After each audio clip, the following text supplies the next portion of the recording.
Bakunzi b'urubuga rwacu tubanye mbere na mbere kubasuhuza tubifuriza ibihe byiza aho muherereye hose. Abakurikira ibiganiro byacu muri mu Rwanda, abari mu bihugu duhana imbibi, abari ku mugabane wa Afurika, abari ku migabane yindi itandukanye, mwese turabasuhuje. Bibaye ngombwa ko tudakomeza ibiganiro ku bijyanye n'impanuka zo mu muhanda nk'uko twari twabyiyemeje. Hari igihe hazi ikintu gikomeye tukabona ari ngombwa kuba twakinyuza muri ibyo biganiro. Uyu munsi rero ikiganiro cyacu cyerekeye abajura bafashwe bagurisha ikibanza cy'abandi.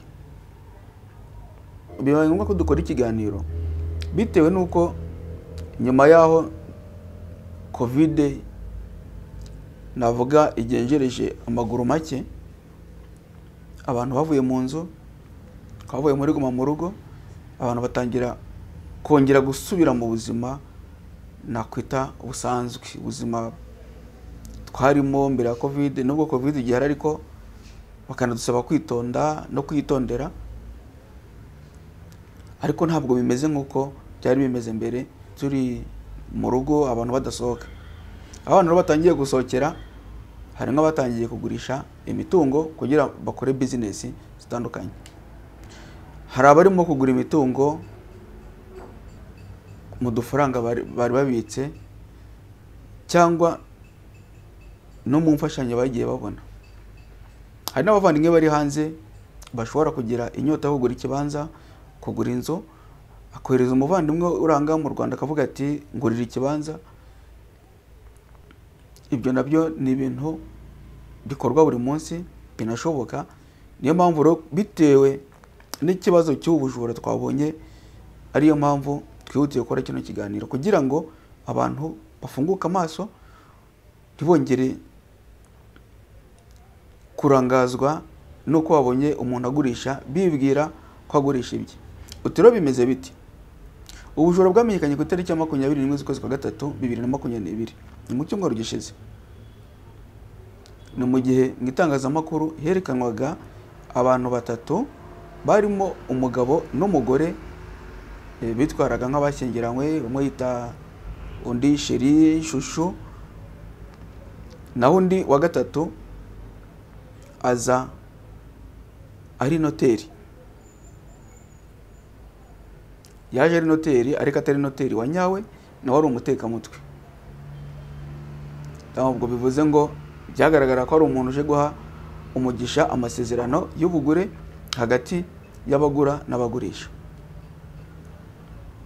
Tumugira ngo ibintu biroroshye.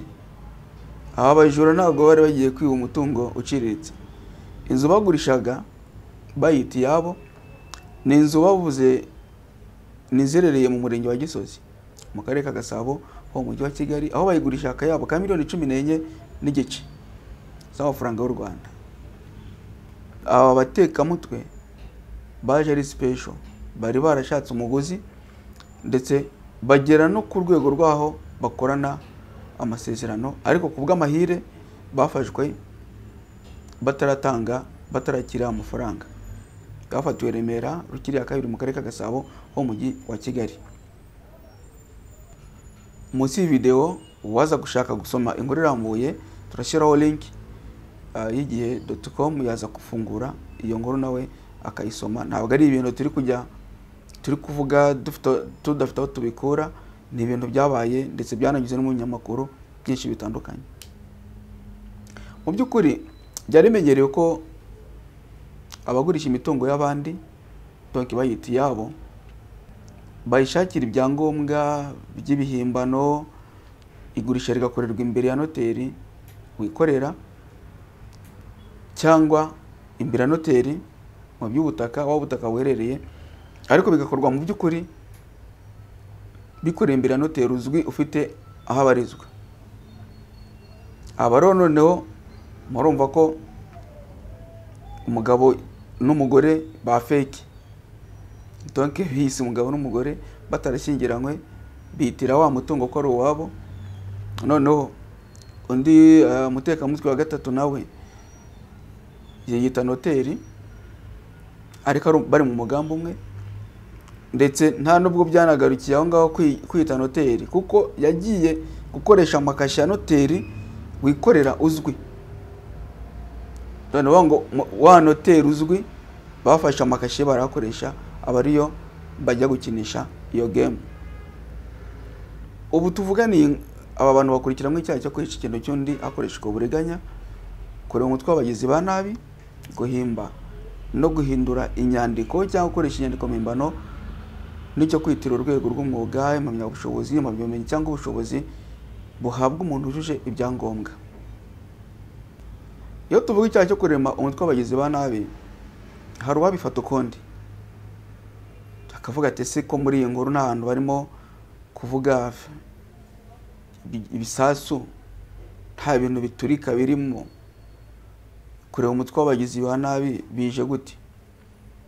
Aha ni byiza gukomoza kuri iki kintu. Mu by'ukuri mu mategeko y'u Rwanda iki ni icyaha gishya, ni icyaha abantu bakwiriye kwitondera. Ubusanzwe kiri mu byaha bihungabanya umutekano rusange, giteganywa n'ingingo ya 124 y'itegeko nimero 68 agakoni 2018 ryo kwa 30 z'ukwezi kwa 8 2018 riteganya ibyaha n'ibihano muri rusange. Iyi ngingo iteganya ko umuntu wese urema umutwe ugamije kugira nabi abantu cyangwa ibyabo, hatitaye ku mubare w'abawugize cyangwa igihe uzamara, ufasha kuwushyiraho, uwuyobora, uwutunganya, uwujyamo, uwoshya abandi kuwujyamo, uwushyiramo abantu ku gahato, abakoze icyaha yabihamijwe n'urukiko ahanishwa igifungo kitari munsi y'imyaka 7 ariko kitarenze imyaka 10. Iki gihano ntabwo kigarukira ngaha, kiriyongera ndetse kikagera hagati y'imyaka 15 na 20 iyo habaye isubiracyaha. Bavandimwe, rubyiruko mudukurikiye, cyane cyane urubyiruko, iki cyaha ni icyaha cyo kwitonderwa. Wa muntu ukubwira ngo tujye gutega runaka, tumukureho akantu, tujye gutega abantu tubambure telefone, tujye kwiba inka, tujye kwiba ihene, mukirema muri bangahe, mumenye ko iki cyaha mwamaze kukigwamo. Ejo ndi muzavuge ngo ntago mwabimenye, ngo ntago mwarimo bizi. Iki ni icyaha kwacyo, kurema wa mutwe tayari umuntu yamaze kugwa muri iki cyaha no kugihanirwa.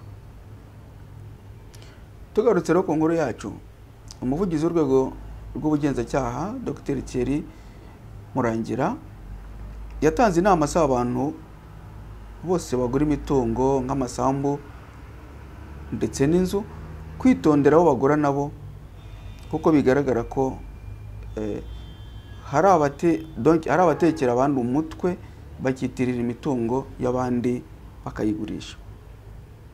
Twibukiranye ko inama itangwa n'umuvugizi wa RIB ni inama nziza, ariko mwibuke ko hari video yacu twatanze mu inama zagufasha mu gihe ushatse kugura cyangwa ugiye kugura umutungo ugizwe n'ubutaka.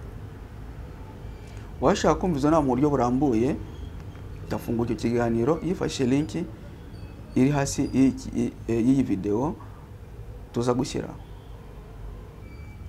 Gusa tukiraha, murabona ko ibintu byahinduye isura, aho abajura basigaye bagurisha imitungo y'abandi, hari nk'abigize umugabo n'umugore ndetse na noteri.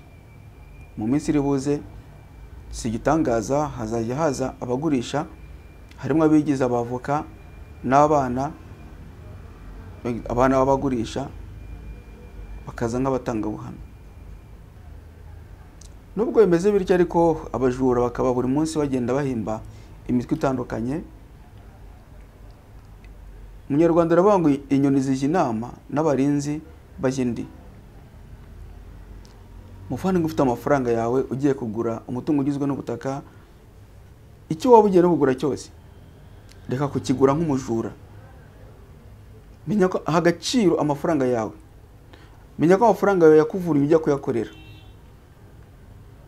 niba utaranakoreye basi bayaguhaye, menya ko yavunnye wayaguhaye. Umuntu ajya kugura umutungo yihishahisha gute? Kubera iki? Mubimenyerewe harugura yanga kwagira ubimenya. Nyamara ejo mu gihe bamuriye amafaranga ugasanga none inguri bayikimomo buri wese arabimenye bitewe n'imanza. Imanza ziri mu nkiko, birego biri muri ribu, ahantu hose ugasanga umuntu aririrwa atakira umuhisi n'umugenzi kandi ajya kugura aragiye yihishe nta n'uwo yagishije inama.